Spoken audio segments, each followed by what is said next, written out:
What would you do if you had a bad feeling about your own home, but your family told you that you were just tired and paranoid?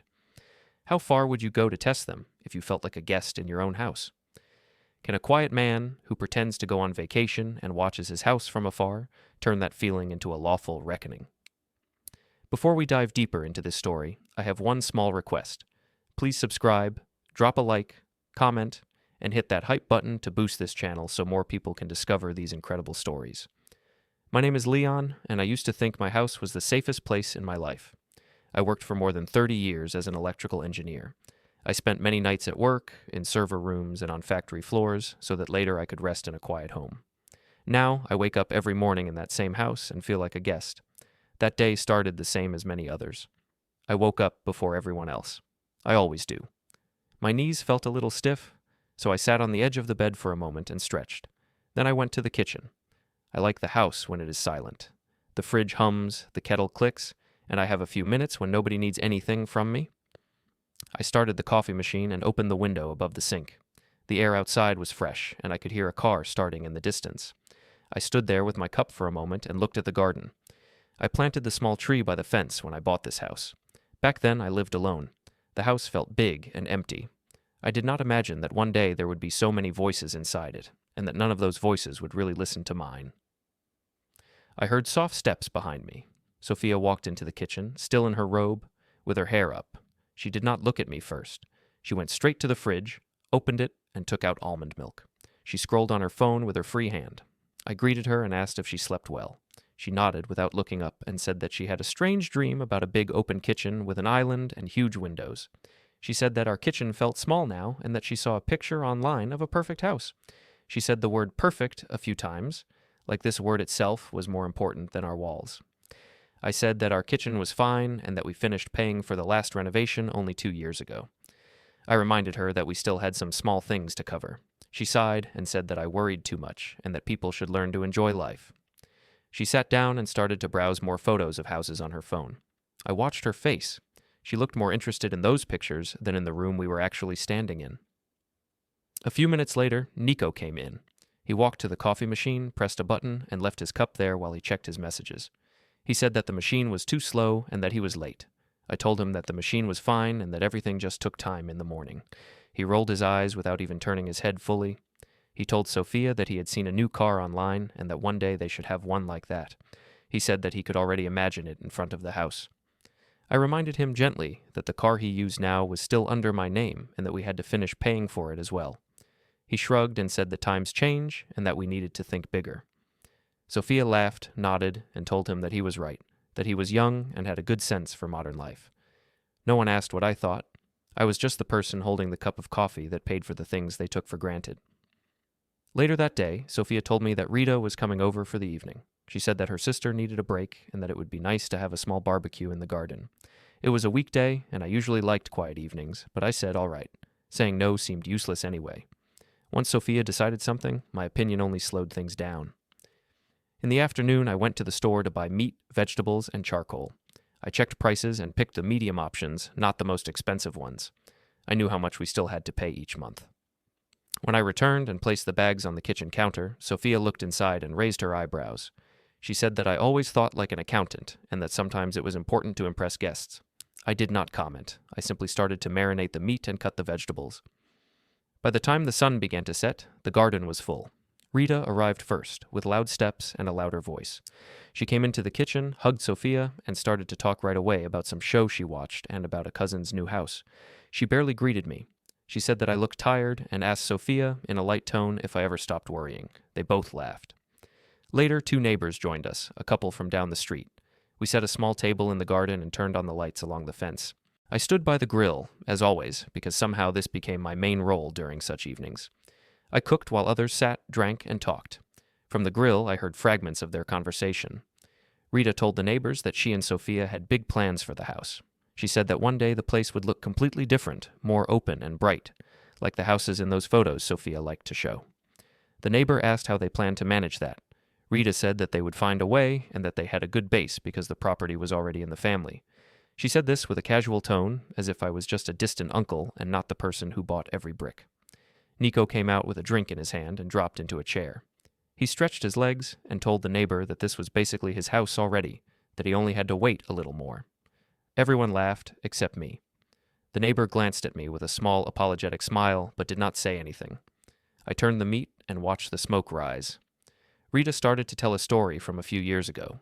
She told them about the time I forgot a family event because I stayed at work late. She said that she never understood how someone could think of cables and machines when he had a wife waiting at home. She said that this showed my priorities. She told the story like a funny little tale, even though at the time it had hurt me a lot. Sophia only shook her head and smiled, as if she forgave me every day for something she never really tried to understand. The neighbor asked about my work. I started to explain, in simple terms, how we solved a problem once that had saved a big client a lot of money. I told them how we had to plan for days and test every detail. Before I could finish, Nico cut in and said that this was all old history and that now everything was automated.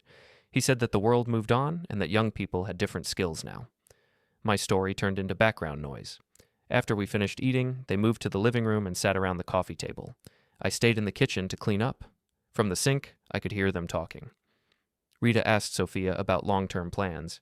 She said that they needed space and that at some point they should turn my home office into a creative room for Nico. She said that a person my age did not need so many screens and cables, that I should learn to rest. Sophia agreed too quickly. She said that she wanted to feel that the house was more theirs and not a place where she always had to ask me first.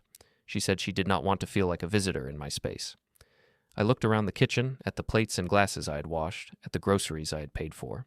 It was strange to hear her say that she was the one who felt like a visitor. The neighbors did not argue with them. They only nodded and tried to keep a neutral expression. One of them, Mrs. Keller, looked in my direction when she went to use the bathroom. Our eyes met for a second. There was a quiet understanding there, but no words. When everyone finally left and Nico went to his room, the house became quiet again. Sophia collected a few empty glasses and thanked me in a low voice for handling the grill and the dishes. It sounded more like a habit than real gratitude. She then went to the bedroom with her phone in her hand, still talking to Rita through messages.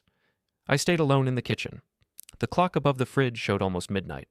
I wiped the table slowly. I tried to put my feelings into simple words in my head.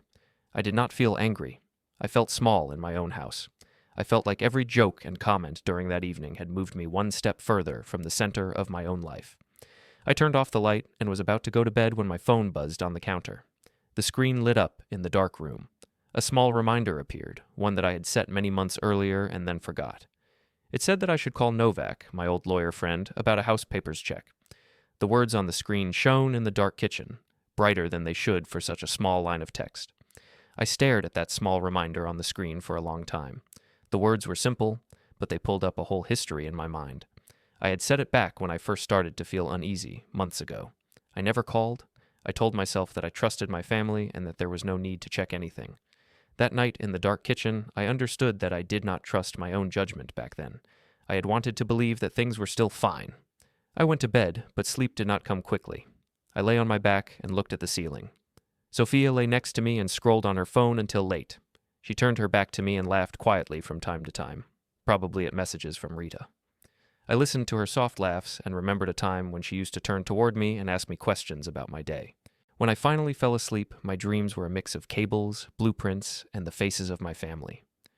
I woke up early again, as always. Sophia was still asleep. I went to the bathroom, washed my face, and looked at myself in the mirror. I saw a man with some lines on his forehead and gray at his temples. I did not see a weak man. I saw someone who had stayed in the same place for a long time, trying to hold everything together. On my way to the kitchen, I passed my home office. The door was half open. I stopped and looked inside. The room was small, but it held a big part of my life.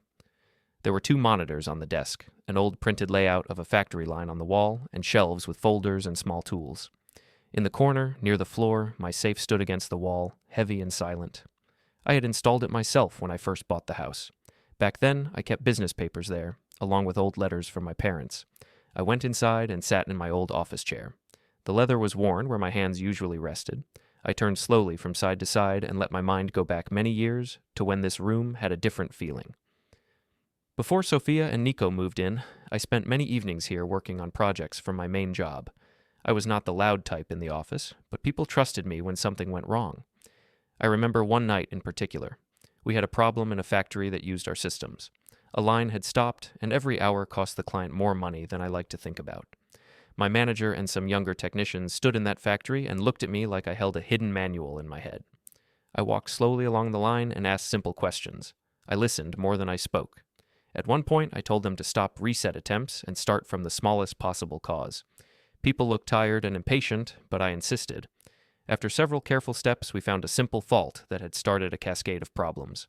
When the line finally started again, my manager put a hand on my shoulder and said that this was why they needed people like me. I was not a hero, just a person who paid attention. That memory stayed with me because in that world, I felt useful and respected. I met Sophia a few years after that night. I was in my early 40s, she was in her early 30s. We met at a small electronics shop where I was looking for a tool, and she was asking the worker about a phone contract. There was a small argument at the counter about a bill, and I stepped in to help explain the numbers in a calm way. After that, we ended up having coffee nearby. Sophia told me that she worked in a small beauty salon and that she rented a tiny apartment with her son. She spoke about how hard it was to feel stable with an irregular income and a growing child. I spoke about long projects and late nights and how I often ate alone. She said that I seemed very calm and that this gave her a feeling of safety. I liked the way she listened then. She asked questions and looked at me like my words had weight. Our relationship moved slowly. I visited her apartment, met Nico when he was still a teenager, and helped with small things like fixing a light or explaining a school assignment. One day, when her landlord wanted to raise the rent again, I suggested that she and Nico move in with me. I said that my house had enough rooms and that there was no point in paying for a place she did not like. When they first came with their boxes, Sophia looked around the house with bright eyes. She said that it felt like a dream to have so much space. Nico, back then, seemed shy but grateful. He thanked me for letting them stay and promised that he would help with anything I needed. I believed him. At that time, every little change in the house felt like a sign of life. Sophia added plants in the living room and colorful cushions on the sofa. Nico carried his guitar into the spare room and filled it with the sounds of simple chords in the evenings. I did not mind the noise. The house felt warm. Over the years, things shifted in small ways. At first, Sophia always asked before moving furniture or changing something major. Later, she would inform me after the fact. Even later, she would not mention changes at all. I would just come home one day and see a new mirror or a different color on a wall. Money flowed in one direction. I covered the mortgage, paid the bills, and paid for most food and clothes. Sophia's income was smaller, and she often had months with fewer clients. She would tell me that she felt bad about it. I would answer that we were a family and that family meant sharing. Somewhere along the way, the feeling of sharing turned into quiet expectation on her side. Nico also changed. When he was in school, he respected the fact that I woke up early and left for work. He sometimes asked about my projects. Later, when he finished his studies and had short-term jobs here and there, his questions turned into comments.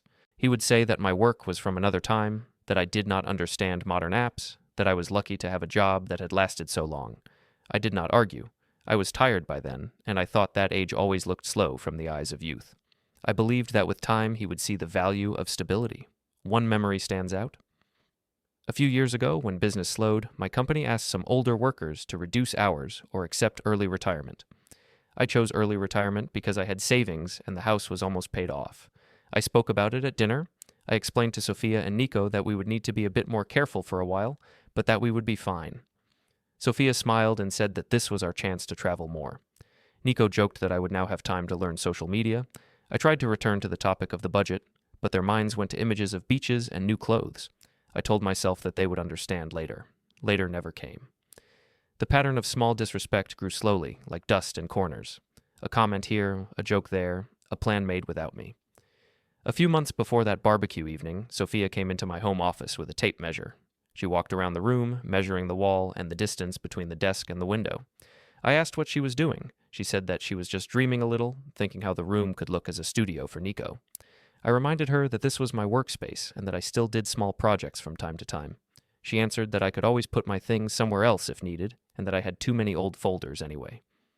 She said that I held on to the past. Then she kissed my cheek quickly and left, as if that light touch erased the words. One afternoon, I sat in a small cafe not far from our house. I had gone there to read the news and drink a coffee. I was at a table near the window. A few minutes later, Sophia and Rita came in. They did not see me at first. They chose a table a little behind me. Their voices carried easily in the quiet room. They talked about a cousin who had just bought an apartment with her partner and how they had both put their names on the papers. Rita said that this was smart, that women needed security. Sophia agreed and said that she did not like that the house we lived in was only under my name. She said that it made her feel like a guest, even after so many years. Rita asked why she had not changed that. Sophia answered that I was stubborn and that I always delayed visits to offices. She said that I had strange old habits with documents and that I liked to keep control. Then Rita said that there were other ways to make sure the house stayed in the family and that sometimes you just had to push a little harder. She used a light tone, but the words sounded heavy to me. They ordered coffee and cake and kept talking. Sophia spoke about wanting a future where Nico felt safe, where he would never have to worry about a roof over his head. She said that she had given a lot to this relationship and that she did not want to end up with nothing if anything happened to me. I sat at my table, my back turned to them, and listened to my life discussed like a contract. I paid for my coffee and left before they saw me. On my walk home, I tried to calm myself. I told myself that they were just speaking out of fear, not bad will. I reminded myself of the early days when Sophia looked at my house like a gift from the sky. The weeks that followed felt like a slow drift. More and more often, I heard jokes about my age and my habits. Nico teased me about the way I kept all receipts in a folder. He said that I was like an old bookkeeper, not a modern man. Sophia rolled her eyes when I brought up costs. Rita came over more often and spoke about how we should make plans for our property. Each time she used those words, a small part of me stepped back. One evening, not long after the barbecue, I sat in my home office with the door slightly open. I was sorting some papers, trying to decide which things to keep and which to throw away. I heard Sophia and Rita in the hall. They did not know I could hear them. Rita said that we could not delay forever, that life moves fast, and that they needed to make decisions. She said that it was time to look into options for older relatives, and she named a few places she had heard about where people of my age lived under care. Sophia said that maybe it was too early, but her voice sounded weak. Then I heard her say that at some point they had to think about their own future, and that they could not let my habits hold them back. I sat in my chair and listened. The house around me felt suddenly smaller, like the walls had moved closer.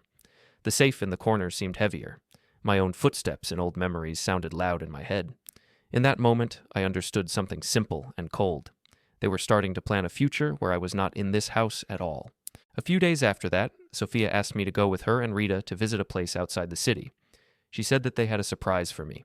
Her tone was light, but there was something tight in her smile. I did not ask many questions. I wanted to see where this surprise would lead. We drove for about 30 minutes. The houses became smaller and older, then the road turned past a park and into a quiet area with trees and low buildings. The car stopped in front of a long, clean building with big windows and a neat garden. There was a sign near the gate with a friendly name and an image of a tree. Rita got out first and said that the place looked perfect. Sophia nodded and said that she had heard good things about it. I stood next to the car and looked at the building. It did not look bad. It looked calm and organized, with benches outside and a path around a small fountain. But there was something about the way Sophia and Rita watched my face that made my chest feel heavy. Inside, the lobby was bright. There were chairs, soft music, and a desk with a smiling woman behind it. A man in a neat shirt greeted us and asked how he could help. Rita said that we were just looking around. She said that we wanted to see options for older relatives who might need support in the future. She said the words older relatives and glanced at me for a second. The man nodded and said that they offered different levels of support. He explained the routines, the private rooms, and the group activities. Sophia asked about the cost and if they had free rooms. Rita asked how long people usually stayed. I stood a little behind them and listened. The man turned to me a few times and asked if I had any questions. I said that I was just collecting information. He said that it was smart to plan early. His voice was kind, but to me it sounded like he was already placing me inside one of those small, neat rooms at the end of the hall. We walked through a corridor. Doors stood half open, and I saw small rooms with beds, chairs, photos on shelves, and curtains on the windows. Everything looked clean and safe. I imagined waking up here, not in my own bed, and walking this corridor every day. I tried to picture my tools, my folders, my small habits in this place. They did not fit in my mind. Rita told the man that it was very nice and that they would think about it. She said that she wanted the best for her family. On the way back to the car, she told Sophia that it was good to know such places existed and that many people forgot to plan. Sophia agreed.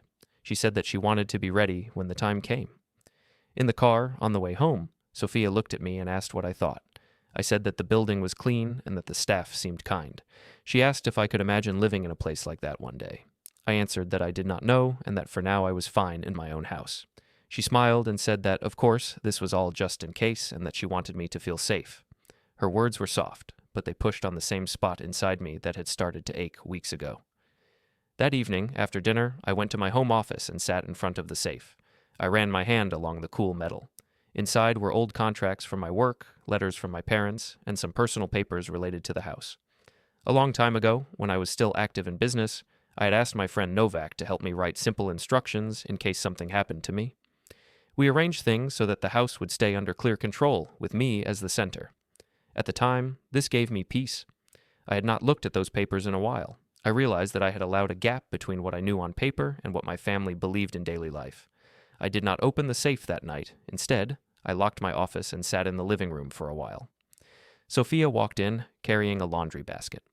She said that she felt a bit tired and that the visit to the facility had been emotional for her. She said that she only wanted to make sure that everyone in the family would be all right. I nodded and said that I understood her point. That was true and not true at the same time.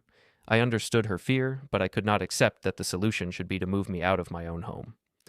Later, when she went to bed, I sat alone in the dim light of the lamp and thought about the factory night from years ago. Back then, when everything was out of control, I had told the team to stop and go back to the smallest point. I wondered if I needed to do the same in my own life now. The next day, I made a quiet decision.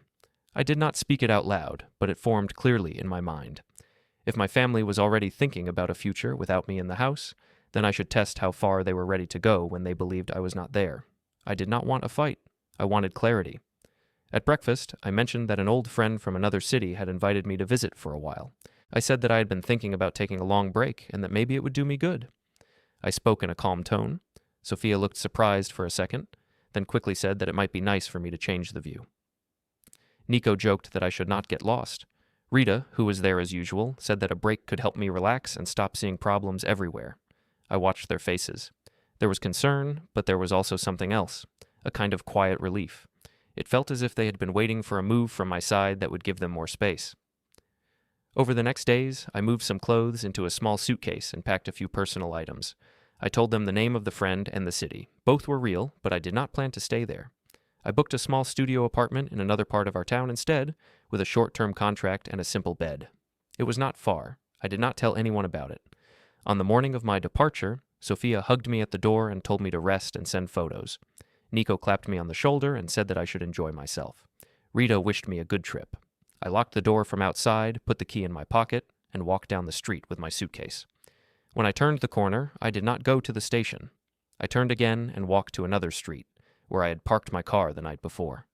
I drove to the small studio, signed the papers with the owner, and put my suitcase there. The room was plain, a bed, a small table, a chair, a wardrobe. The window looked onto a busy road. It was not home, but it was mine for now. I sat on the edge of the bed and listened to the sounds of traffic. Then I stood up, took my jacket, and went back out. By evening, I was on the street opposite my own house. I parked a little further away so that my car would not be easily seen, then walked the last meters on foot. The air was cool. The sky was turning dark blue. I stood under a tree across from my house and watched. Lights came on in the kitchen, then in the living room. I saw shapes moving behind the curtains. Sophia's silhouette passed by the window. Nico's voice reached me through the open garden door for a moment, then faded. I stood there, quiet, like one more shadow in the street. After some time, my legs began to ache, so I leaned against the fence of the house opposite. The door opened behind me, and I heard a familiar voice. Mrs. Keller, the neighbor, called my name softly. I turned. She wore a cardigan and held a cup of tea in her hand, even outside. She asked what I was doing there, and if my trip had been canceled. I told her, in a low voice, that my trip was going as planned, only in a different way. I said that I needed to see something with my own eyes. She looked at my face for a moment and then nodded. She did not ask more. She took my hand gently and led me to a spot on her small front path where the view of my windows was clearer. She said that she had seen many things from her window over the years. She said that people changed when they thought no one was watching. Then she told me to stay calm and wait. She said that at midnight I would see and understand everything. Her words stayed in my ears as the time moved slowly past. We stood and watched in silence for a while. Then she suggested that we sit on the bench in her garden and wait. I could still see my house from there. The lights went on and off as the evening passed. At one point, I saw Rita arrive, then a fourth person I did not know well who carried a large folder. I recognized her later as a real estate agent from the area. I felt my heart beat faster, but I stayed seated. I remembered the factory night again.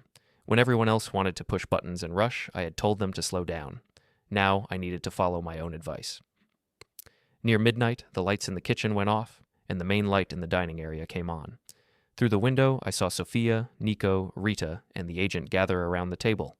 They had papers spread out and glasses of something to drink. They looked excited. Their hands moved a lot as they talked. The agent pointed at something on the table and then toward the hallway that led to my home office. Shortly after, I saw Nico and Rita carry boxes into the dining area. Even from across the street, I recognized the shape of one of them. It was my small fireproof box, the one that had been in my office near the safe. My throat tightened. They placed it on the table. Sophia opened it with a small metal thing I could not see clearly. The lid lifted. They leaned over and pulled out several sealed envelopes and the thick folder from the safe. The room filled with animated gestures as they went through the papers. The sight of those familiar envelopes, taken out in my absence and spread across the table like play cards, made something in my head spin. For a moment, the view blurred. I heard Mrs. Keller say my name, but her voice sounded far away. The last thing I saw was Sophia smiling and tapping one of the pages with her finger, as if she had found something important. Then everything went dark. When I opened my eyes again, I was lying on a sofa in a small, warm room. It smelled like tea and old books. A blanket covered me. I saw soft lamps, family photos on the wall, and a small television turned off. It took me a moment to realize that I was in Mrs. Keller's living room. She sat in an armchair near the phone. As I came back to myself, I heard her speaking in a low, firm voice. She said that there was something serious happening with her neighbor's house, and that someone who knew about documents and rules should hear what she had just seen. Mrs. Keller hung up the phone and turned to me. Her eyes were kind but sharp. She asked how I felt. I said that my head was heavy, but that I was all right. I tried to sit up. She helped me with a careful hand on my shoulder and brought me a glass of water. I asked how long I had been out. She said that it had only been a few minutes. She explained that when I saw my safe box on the table and the papers spread out, my face went pale and I started to sway. She said that she called my name, but I did not answer, so she took my arm and helped me back to her house. She said that I was lighter than I looked when worry carried the weight. I sat there on her sofa and listened as she described what she had seen. She said that from her window she saw 4 people in my dining room. She said that they brought in my box and opened it like it was theirs. She said that they went through the papers with excitement, that they poured drinks and raised their glasses as if they were celebrating some kind of victory. She asked what exactly I kept in that box. I told her that inside were old contracts, instructions about the house, and last letters from my parents. I said that those papers were personal and that I had never given anyone permission to take them out of the safe. Mrs. Keller looked at me with quiet concern. She said that this confirmed what she already felt, that something was not right. She told me that she had called someone who understood documents and rules because she did not want to stand aside and watch. She said that it was not her habit to interfere in other people's homes, but that sometimes silence was more wrong than speaking. I sat in that room with warm lamplight on the curtains and tried to put my thoughts in order. My heart still beat fast, but my mind began to clear. I realized that for the first time in a long while, I was not alone with my doubts. Someone else had seen the same scene and called it by its name. Mrs. Keller suggested that I rest for the night in her guest room and think about my next step in the morning. I thanked her, but I said that I already knew who I needed to talk to.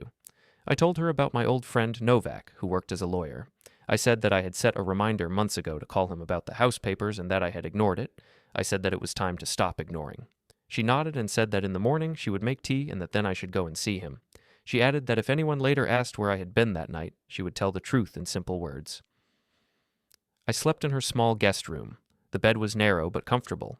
On the wall there were photos of her late husband, of her children and grandchildren. It was strange to fall asleep in a stranger's house and feel more safe than in my own. In the morning, after tea and a slice of bread with jam, I thanked her again and promised that I would keep her informed, at least with the main points. She wished me strength and reminded me that calm patience was also a kind of power. From her house, I went straight to Novak's office. His building was in the center, an old place with stone steps and a small elevator that moved slowly. As I walked down the hallway, I remembered all the times I had come here years ago to talk about business papers, not about family. His assistant recognized me at once and said that Novak was free later that morning. She offered me a seat in the waiting area. I sat and watched people come and go with folders in their hands. Each person carried their own problem in those folders. A contract, an inheritance, a disagreement. I held only my phone and my memory, but both felt heavy. When Novak opened the door to his office and called my name, his face lit up with a friendly surprise. He said that it had been too long. He shook my hand and asked what brought me in. His voice was warm, but his eyes noticed the tension in my shoulders. We sat by his desk. His office was as I remembered. Shelves with neatly arranged files, a window with a view of the street, and a plant in the corner that somehow never died. He asked if I wanted coffee. I said that water was enough. Then he leaned back and waited. He always had this habit of waiting in silence until the person in front of him was ready to speak. I told him everything. I started with the small signs, the jokes about my age, the comments about the house being basically theirs, the visit to the retirement facility. Then I described the decision I made to pretend to go on vacation, the rented studio, and the night I watched my own house from across the street. I told him about Mrs. Keller, about midnight, about my safe box on the table and my papers in other hands. He did not interrupt me. Sometimes he nodded, sometimes he wrote a short note on a pad, but mostly he listened. When I finished, he stayed quiet for a moment and then said that I had done a smart thing by coming to him now and not later. He asked a few clear questions. He asked under whose name the house was registered. I answered that it had always been under mine and that I had never signed any paper to change that. He asked if I had ever given Sophia a formal right to act in my name. I said no. He asked about a will or any instructions I had made earlier. I told him that years ago, after my parents passed, we had prepared some simple instructions. I said that back then I wanted to make sure that, if anything happened to me, the house would be handled in a calm and fair way. He went to his archive and pulled out an old folder with my name. He smiled a little and said that I was still on his mind in paper form, even when we did not meet in person. He opened the folder and showed me copies of our old plan. It was simple, but clear. It said that I kept full control of the house while I was alive and healthy, and that certain things could only change if I agreed in writing. Looking at those lines, I felt a strange mix of relief and regret. Relief because the papers were still there and still valid. Regret because I had forgotten the strength they gave me. Novak explained that, under these rules, nobody could sell or promise my house without my clear consent. He said that if anyone tried to sign in my name or present themselves as having rights they did not have, serious questions would be asked by banks and offices. He told me that this was not just about family. This was about the law. He suggested that we take a copy of the most important pages and that I carry them with me. He also said that it would be wise to check the land record at the town registry to confirm that nothing had changed behind my back. I agreed at once. Before I left his office, he looked at me and said that I should avoid direct fights at home for now. He said that I should collect facts, not scenes. He reminded me that when the law stands on your side, loud voices are only noise. From there, I walked to the town registry office. It was not far, only a few blocks away. The building was less elegant than Novak's. It was a simple place with long corridors, gray walls, and hard chairs. There was a number machine at the entrance. I took a ticket and sat in the waiting area. People came in with different expressions. Some annoyed, some resigned, some hopeful. When my number appeared on the screen, I went to the counter.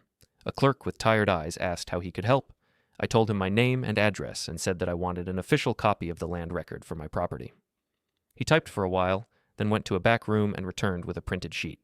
He slid it under the glass and asked me to check if the data was correct. I took the paper and read it slowly. My name was there, clearly listed as the sole owner. There were no other names. No notes about shared rights, no mention of Sophia or Nico. The mortgage section was marked as fulfilled. On that piece of paper, my house was a simple fact that belonged to me. I thanked the clerk and paid the small fee. As I stepped away from the counter, I felt something I had not felt in a long time inside my own story. Solid ground. Not emotions, not opinions, but solid ground.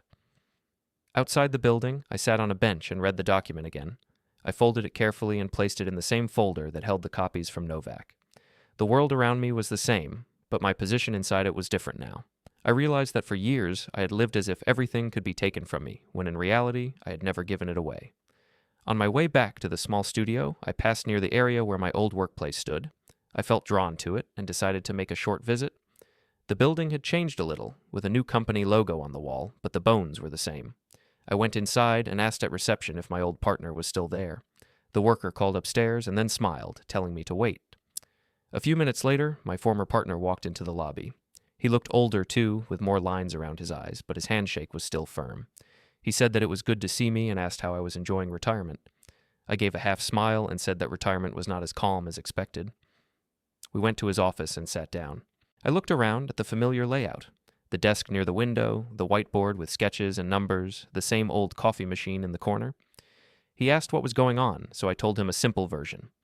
I did not go into every detail, but I said that I felt pushed to the side in my own house and that my family seemed more interested in property than in me. He listened and shook his head. He said that this did not fit the image he had of me. He reminded me about that night at the factory when I had patiently brought chaos back to order. He said that, in his mind, I was the person who stayed calm when others panicked, who went back to basics instead of shouting. He said that this quality had saved many projects and that it was still part of me whether I used it or not. His words gave me a quiet push. It was like someone had cleaned a dusty mirror and showed me my own face. I thanked him for his time and his memory.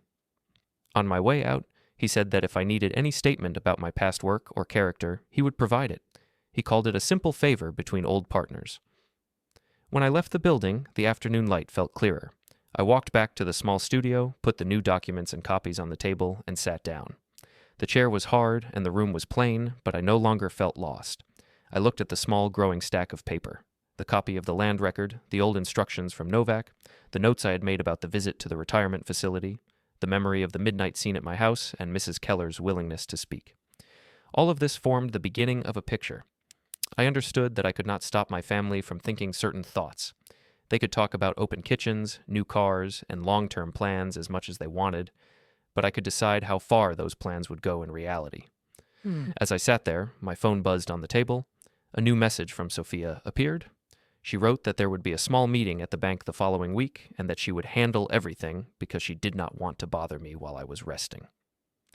The message included a time and the name of the bank. I read it twice. Then I placed the phone next to the folder of documents.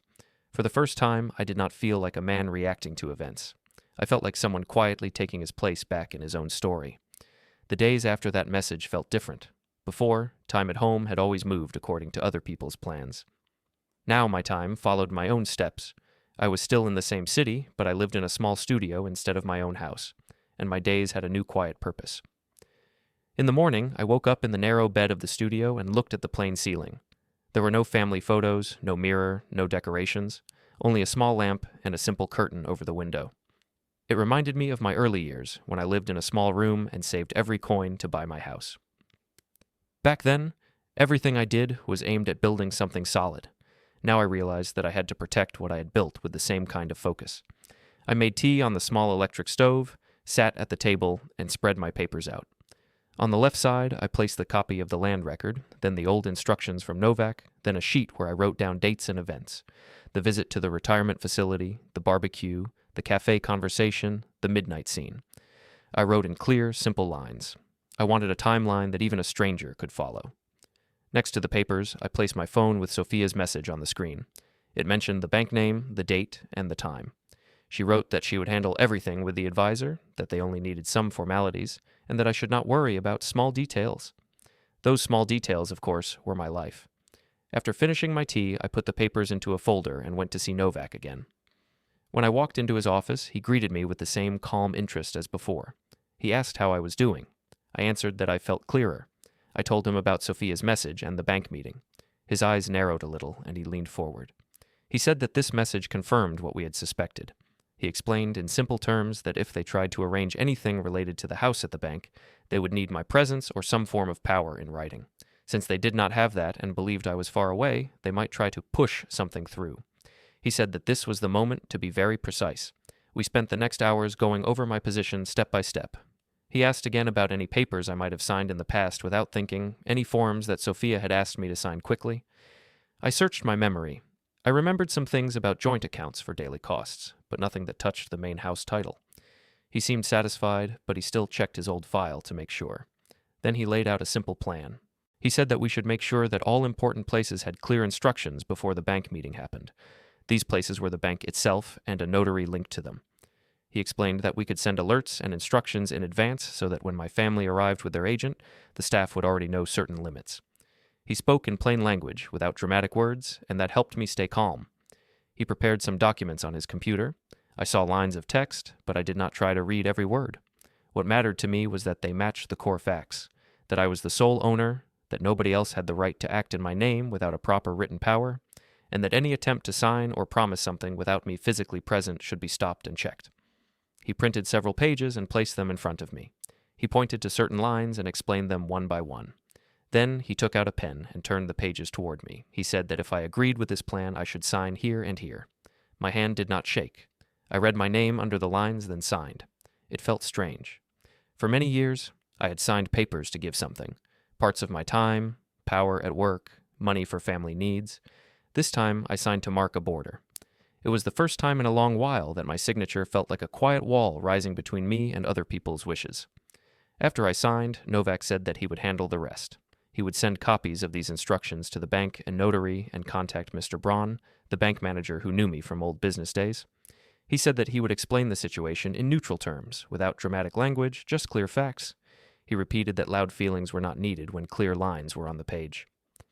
Before I left his office, I asked one more question. I asked what would happen if my family tried to continue as if nothing had changed. He said that my presence at the meeting would make that hard. He added that if they still chose to ignore reality, there would be written proof of their choices.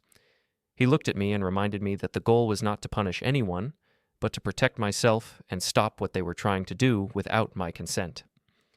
I walked out into the street with a lighter step. The city looked the same. Cars, people, shop windows. But now, in some digital folder in a bank, my instructions were already on their way. The same systems my family wanted to use for their plans now carried my words instead. In the evening, back at the studio, I called Mrs. Keller from the small table. I told her that I had met with my old friend and that he was helping me do things properly. I did not give her all the details, but I thanked her again for her courage to call someone that night. She said that she was only doing what she would hope others would do for her own children. She added that if anyone ever asked where I had been on that night, she was ready to tell the truth. The next days passed in a simple rhythm. In the morning, I checked in with Novak by phone. He told me that he had spoken with Mr. Braun and that the bank understood the situation. He said that they would treat the upcoming meeting with care and that my presence would be welcome. He reminded me again to stay calm. In the afternoons, I sometimes walked near my old house, but I did not always stop. Once, I saw Sophia coming out with Rita and the agent.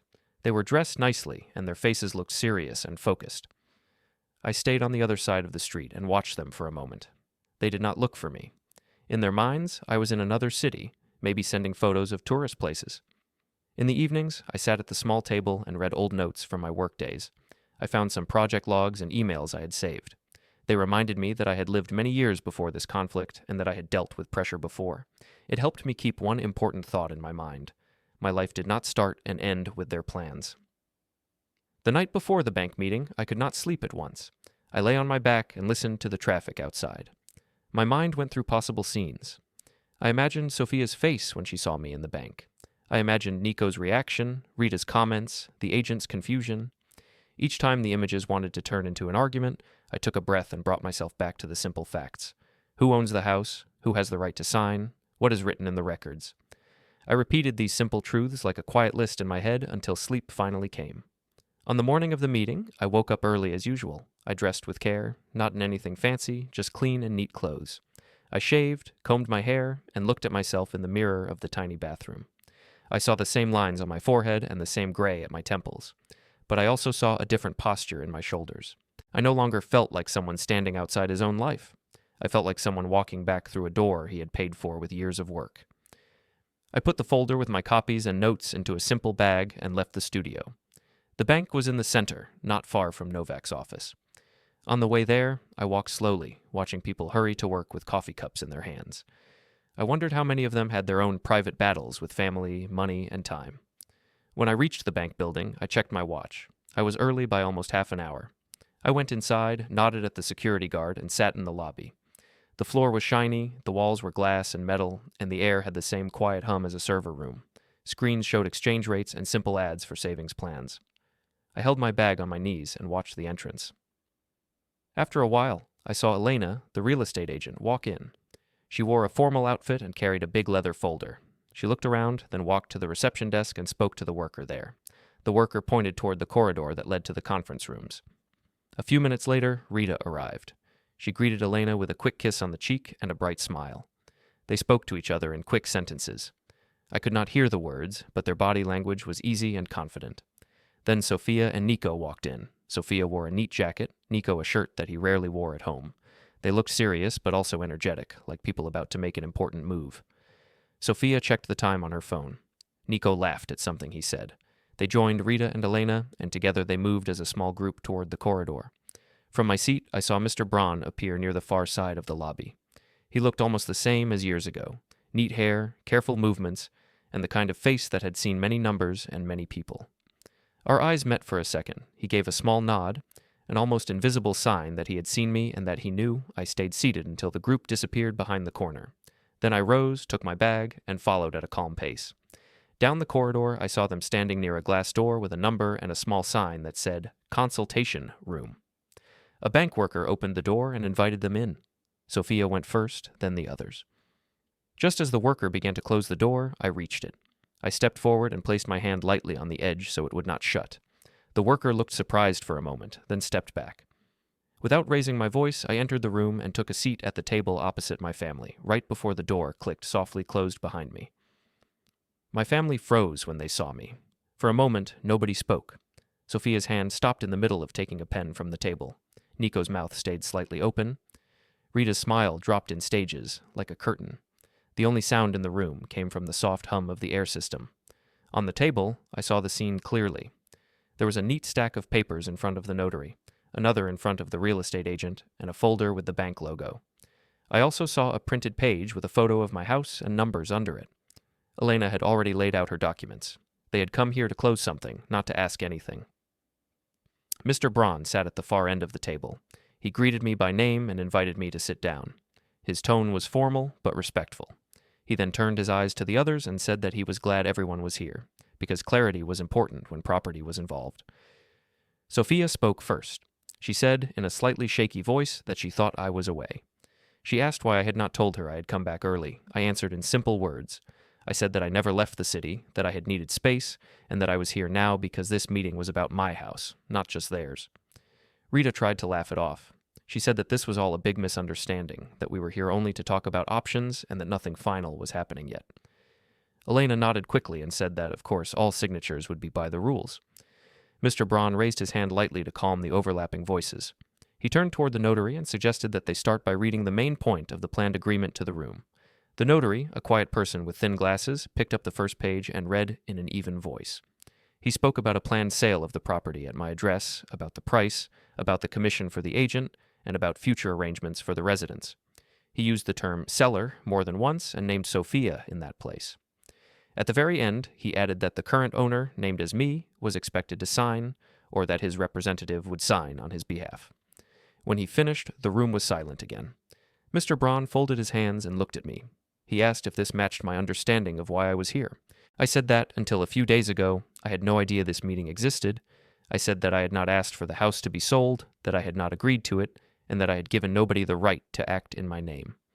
I spoke calmly because the paper in front of me gave me strength. Nico shifted in his chair. He said that they had only wanted to discuss possibilities. He said that maybe I had misunderstood several things. He tried to make it sound like this was a small planning talk, nothing more. Mr. Braun listened, then opened a folder of his own. He took out several sheets with my name at the top. He said that before this meeting, he had received written instructions from my lawyer, Mr. Novak. These instructions stated, in clear terms, that I was the only person who could decide about the house, that no power had been given to anyone else, and that any attempt to act as if such a power existed should be stopped and reported. He read a short part out loud. It said that any planned sale of the property without my free and present consent was not valid and should not proceed. Rita protested. She said that we were family and that there was no need for this kind of formality between us. She said that she and Sophia only wanted security, that they had given years of their lives to this home. Her words piled up quickly, but they did not change the documents on the table. The notary cleared his throat and said that, from his point of view, the situation was simple. The land record and the instructions from Novak confirmed that I was the sole owner and that no one else had legal power here today. Without my clear wish to sell, there was nothing for him to process. I reached into my bag and took out my folder. For the first time, I placed my own papers on the table. I laid down the copy of the land record with my name shown as the only owner. Next to it, I placed a letter from the retirement facility, which stated that my family had visited them and spoken about a move in my name, even though I had not asked for such plans. I added a sheet with a simple timeline of events, and on top of that, a printed still from a video taken from Mrs. Keller's window. In that still, the dining room of my house was clearly visible at night. The small fireproof box stood open on the table. 4 figures leaned over it. Their faces could be recognized. I explained in a quiet voice what each page showed. I did not add sharp comments. I did not need to. The paper spoke better than angry words ever could. Elena's face had turned pale. She looked at the land record, then at the sale contract in front of her, then at me. She said slowly that she had acted under the impression that all parties agreed and that she could not continue in this situation. She closed her folder and pushed her chair back slightly. Sophia tried to reach for my hand across the table, but I moved it to the side calmly and kept it on my own papers.